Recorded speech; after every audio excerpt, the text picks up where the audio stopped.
Citoyens, mes amis, nous sommes réunis donc aujourd'hui devant cet honorable bâtiment, symbole de la République, pour y célébrer les arts de la rue. Il y a écrit quoi sur le t-shirt? Alors c'est rue libre, c'est rue libre, c'est rue libre, c'est une journée internationale des arts de la rue. Ce sont les arts de la rue qui veulent apporter leur soutien à la politique extrêmement culturelle du gouvernement. Et on veut manifester notre soutien. Il y a trop de manifestations d'opposition et nous on considère que de temps en temps, il faut dire que la culture dans notre pays aujourd'hui est une culture qui est soutenue, qui a le budget qu'elle mérite et la reconnaissance qu'elle mérite. Est-ce que les arts de la rue soutiennent aujourd'hui ce gouvernement de droite en difficulté? Il ne faut pas demander à un député de l'opposition s'il soutient le gouvernement là.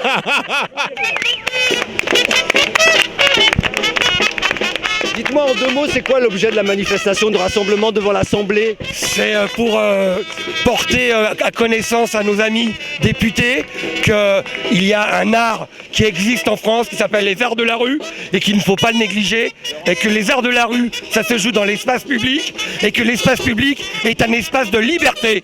Donc nous revendiquons la liberté de jouer dans la rue, mais aussi de circuler et aussi de s'exprimer dans la rue, et pas que pour les artistes de rue, pour tout le monde. Nous sommes nés il y a 2500 ans.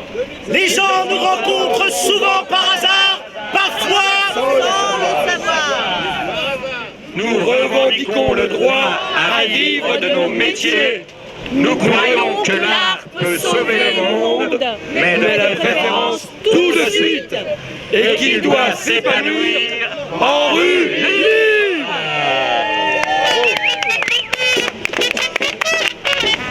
Vive les arts de la rue, vive la République! C'est juste une petite performance pour faire honneur aux arts de la rue cette année. Le problème des arts de la rue, c'est de libérer un peu la parole publique, de revendiquer la rue comme lieu de rencontre, lieu de spectacle, lieu de communication, lieu de convivialité, etc. quoi. Et même le droit à se réunir est remis en cause. Au bout du compte, on se retrouve dans une situation où l'espace public, l'espace de la convivialité, est un espace qui est dangereux, qui inquiète les pouvoirs publics, parce que c'est un espace où on échange et où on construit le monde de demain, comme de la même manière qu'Internet a effrayé les pouvoirs publics à un moment, et les pouvoirs publics essaient de légiférer systématiquement sur ces zones d'ailleurs, ces zones de rencontre.